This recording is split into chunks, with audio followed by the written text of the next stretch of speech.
We spent the last few days going through the documents, the press coverage, and all the notes coming out of Congress for the week of November 17th through the 21st, 2025. Our goal here is to get past the headlines and really pull out the strategy, the key debates, and the nominations that made a difference this week. Absolutely. And hey, if you get something out of this breakdown, a quick like or subscribe really does help us keep doing this. It was a very telling week. Congress had just gotten past that big funding resolution on the 12th. Right, which usually means things slow down. You'd think so, but instead we saw this really aggressive pivot. The calendar wasn't filled with, boring oversight. It was all high-stakes ideological fights and these big institutional challenges. That pivot is exactly what we saw in the sources. I mean, we're talking about a major legislative push on Alaskan energy. A big one. A move to override a couple of very public ethics battles on the House floor, and then these crucial confirmations in the Senate. And what's so interesting is how fast they moved on the one issue that had that deep populist support.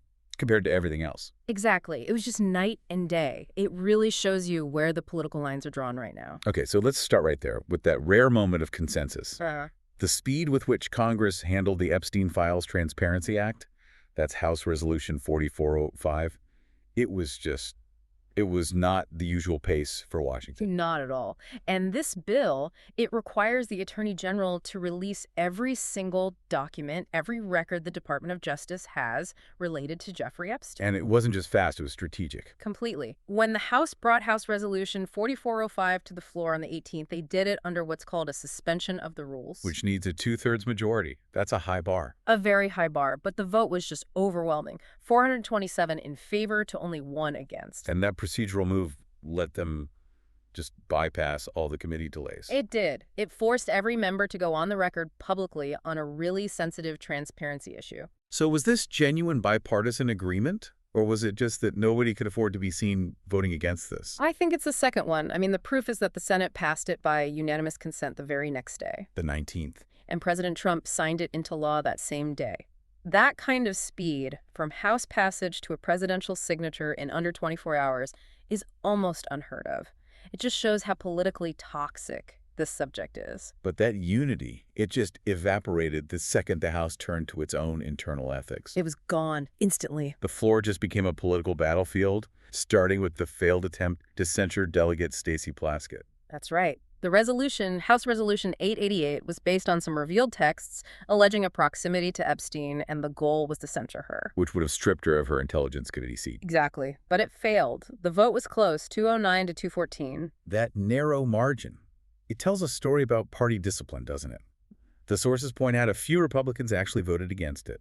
Bacon, Gooden, and Joyce. And that suggests a couple of things. One, some of them may have just felt the evidence didn't meet the high standard for censure. It is a serious punishment. Sure. But second, others might have seen it as, an escalating political war they just didn't want to be part of. A tit for tat that never ends. Right. If you start using censure to kick people off committees, that can come back to bite you when the majority flips. And speaking of pulling back, that planned censure of Representative Corey Mills, a Republican, it was dropped almost immediately. It was. Instead of a floor vote, it just got referred to the Committee on Ethics for a formal investigation. Which feels like a strategic retreat by both sides. Oh, it was a total tactical withdrawal. The message was, okay, let's stop this. Pushing it to a committee, it takes all the political heat out of the moment. Okay, moving off the personnel fights, the House also spent the week reasserting its control over Washington, D.C. A classic move for congressional majorities. They use their power over the district to pass policies they can't get through nationally. And on November 19th, they passed 2 bills targeting D.C.'s crime policies. The first was House Resolution 5214. The District of Columbia Cash Bail Reform Act of 2025. And it passed pretty much on a party line vote. And the mechanics of that bill are quite strict, right? It mandates pretrial detention for violent crimes. It does. It also requires cash bail for certain public safety offenses. So it's designed to remove a judge's discretion. That's the intent. It's a direct reversal of the progressive bail reform policies that D.C. had enacted. Congress is basically saying, if you're accused of these crimes, you'll be detained or you will pay a bond. And right alongside that one, they passed House Resolution 5107. The Common Sense Law Enforcement and Accountability Now in D.C. Act. A mouthful. It is. And it repeals the D.C. Council's own police reform bill from 2022. That vote was 233 to 190. So taken together, these two bills are a complete federal takeover of D.C.'s criminal justice approach. A comprehensive one, yeah. They're replacing the locally passed system with one that's much more punitive and, defined at the national level. All right, let's shift gears to what was maybe the most strategically coordinated effort of the week. The majority's big push against environmental regulations. Specifically targeting Alaskan energy. This is where we go from, political fights to really fundamental policy change. They used what's called the Congressional Review Act, or the CRA. The CRA Blitz, as you call it. Right. And for anyone who's not familiar, the CRA is an incredibly powerful tool. It lets Congress overturn federal rules from the executive branch as long as they were finalized in the last 60 legislative days. And the key here is it only takes a simple majority in the Senate, right? It gets around the filibuster. That's the crucial part. It's basically an institutional kill switch for regulations, and it means you don't have to negotiate with the minority. So what specific rules in Alaska did they go after? They went after rules that were restricting access to resources in the Arctic. First up was Senate Joint Resolution 80. Okay. This was to disapprove a Bureau of Land Management, or BLM, rule about the National Petroleum Reserve. That plan had limited leasing across nearly half of the reserve. And the House passed it, affirming the Senate's earlier vote. On a tight party line vote, yes. And the second target was very similar, but it focused on the Arctic National Wildlife Refuge, or ANWR. Right. That was House Joint Resolution 131. It specifically disapproved the BLM rule that restricted the oil and gas leasing program inside ANWR. So together, these two votes just clear the way for a huge expansion of drilling. That's the message. Maximum access, starting now. And it wasn't just about overturning old rules. The House also passed bills designed to boost refinement and exports. This is the bigger sort of infrastructure strategy. We saw House Resolution 3109, the Refiner Act, pass on November 20th. And what does that do? It makes the Secretary of Energy order a report on the country's petrochemical refinery capacity. It's about finding bottlenecks, planning for expansion. Which you'd need if you're about to dramatically increase how much oil you're pulling out of the ground. Exactly. And then you have the really big one, House Resolution 1949, the Unlocking Our Domestic LNG Potential Act. Which basically gets rid of restrictions on exporting and importing natural gas. It does, and that is a huge move. It has massive global implications. Congress is signaling they want the U.S. to be a dominant global energy supplier, especially to markets in Europe and Asia. Now, to tie this whole deregulation push together, we have to talk about the SPEED Act, House Resolution 4776. Yes. The Standardizing Permitting and Expediting Economic Development Act. This is the part that tries to make all these changes permanent, right? This is the long game. The SPEED Act goes right after the main tool that environmental groups use to stop projects, which is litigation. It tries to shrink that legal risk. How does it do that? A couple of ways. First, it cuts down the statute of limitations for lawsuits against permits to as little as 150 days. That's a tiny window to build a legal challenge. Okay, that's a big change. But the other part is just as critical. It prohibits federal agencies from changing or rescinding a completed environmental review unless a court orders them to. So it's a direct shot at a future administration trying to reverse course. Precisely. It's meant to lock in these decisions. It makes the whole deregulation drive much, much harder to undo. Okay, from policy to a major institutional fight.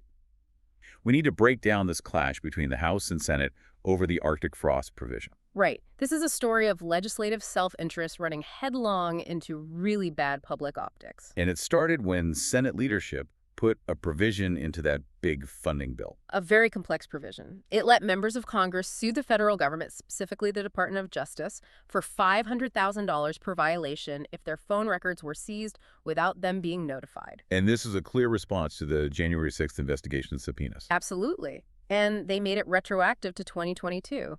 The senators felt the executive branch had crossed a line, had violated their legislative immunity. But the way they did it, a $500,000 payout directly to members, the House saw that as just self-enrichment. And the reaction was immediate and just overwhelming. On November 19th, the House voted to repeal that provision. The final vote count was 427 to 0. 427 to 0. You You don't see that. It was a massive symbolic rebuke from the entire House saying, we agree there's a problem here, but we will not vote to give ourselves a huge payout. So the House sends the repeal over. What happened in the Senate? Well, this is where it gets sticky. The repeal bill was immediately blocked by Senator Lindsey Graham. So it didn't pass. It did not. Which means, technically, that $500,000 lawsuit provision is still the law. That puts the Senate in a really awkward spot. Very. And you saw several senators, including Marsha Blackburn, publicly announce that they would not seek the damages. Trying to control the damage. For sure. But it leaves this fundamental question just hanging out there. How do you protect Congress from executive surveillance without looking like you're just writing checks to yourselves?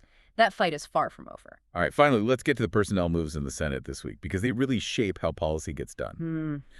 On November 19th, they confirmed Hona to the Nuclear Regulatory Commission, the NRC. And this was a strong bipartisan vote, 66 to 32. 15 Democrats and independent Angus King all voted yes. Why so much support? Nee has a deep background in this. He was the director of the NRC's Office of Nuclear Reactor Regulation. He's seen as a very steady, technocratic figure. And, stability at the NRC is huge right now with all the talk about next-gen nuclear. Then, of course, we had all the drama at the top of the Justice Department. On the 21st, Matt Gaetz withdrew his nomination for Attorney General. Yeah, that followed a lot of internal debate about whether his confirmation was even possible. He just faced so much skepticism over his lack of prosecutorial experience. And the president pivoted almost immediately. Instantly. Nominated former Florida Attorney General Pam Bondi right after the withdrawal. So what does that shift?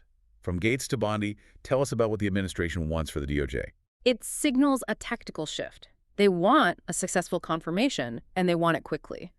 Bondi has that state AG experience the Senate expects, but she's also seen as very loyal to the president.